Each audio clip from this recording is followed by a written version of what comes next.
Charlie Chaplin.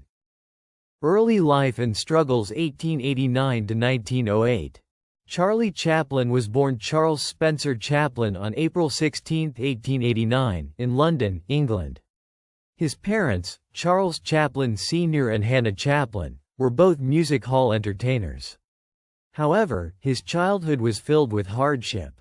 His father was an alcoholic who abandoned the family, and his mother suffered from mental illness, leading to her frequent stays in asylums. With no stable income, Charlie and his half-brother Sidney Chaplin often lived in extreme poverty, sometimes even staying in workhouses. At a very young age, Chaplin discovered his talent for performing. He made his stage debut at just 5 years old, stepping in for his mother when she lost her voice during a performance. At the age of 9, Chaplin joined a dance troupe called the 8 Lancashire Lads, which gave him an early experience of performing in front of audiences. By his teenage years, he had secured a spot in Fred Karno's comedy troupe, where his skills as a physical comedian and mime artist began to shine. Moved to America and the birth of the Tramp, 1910 to 1914. Chaplin toured the United States with Karno's group in 1910 and was quickly noticed for his comedic talent.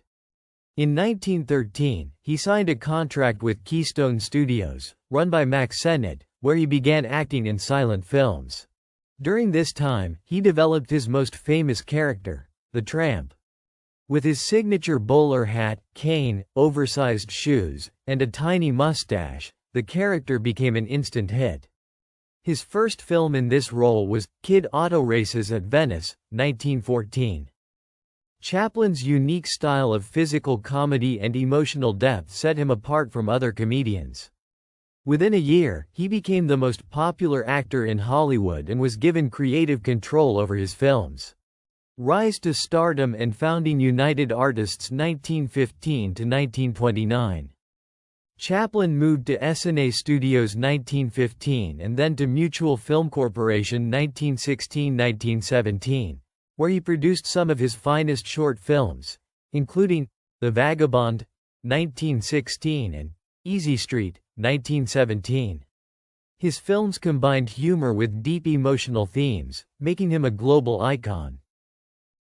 In 1918, he signed a deal with First National Pictures, which allowed him greater creative freedom. This led to his first full-length masterpiece, The Kid, 1921, a heartwarming film that made audiences laugh and cry.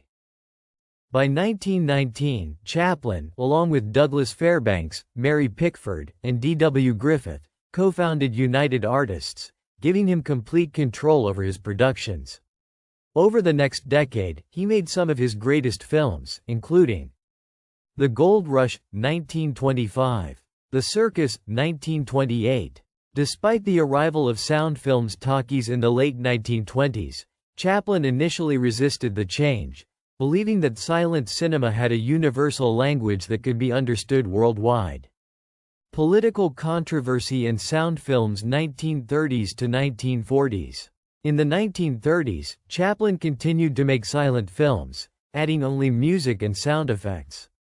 His film, City Lights, 1931, despite being a silent movie, was a massive success. His next film, Modern Times, 1936, was a critique of industrialization and economic hardship, showing his growing interest in social and political themes. In 1940, Chaplin took a bold step into the world of sound films with The Great Dictator, a satire mocking Adolf Hitler and fascism. The film was highly controversial but also critically acclaimed, as it carried a strong message against tyranny and war. However, during the Red Scare in the U.S., Chaplin was accused of having communist sympathies. His outspoken political views and scandalous personal life made him a target of government scrutiny. Exile from the U.S. and later years 1950s to 1977. In 1952, while traveling to England for a film premiere, Chaplin was barred from re-entering the United States due to his alleged political ties.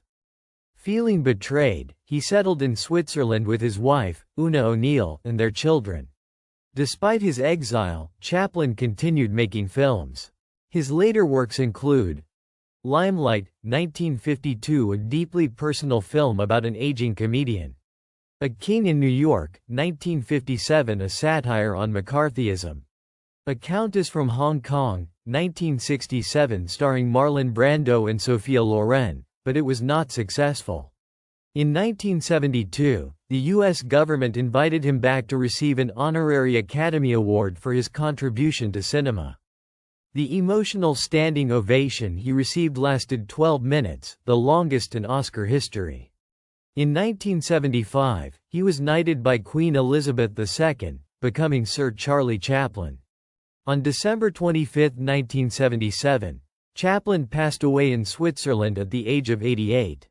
Legacy: Charlie Chaplin remains one of the most influential figures in film history. His ability to blend comedy with deep emotional and social themes made his work timeless. His films continue to inspire filmmakers and audiences worldwide, proving that laughter, emotion, and storytelling have no language barriers. His legacy lives on through masterpieces like The Kid, City Lights, Modern Times, and The Great Dictator, ensuring that the Tramp will forever be remembered as one of cinema's most beloved characters.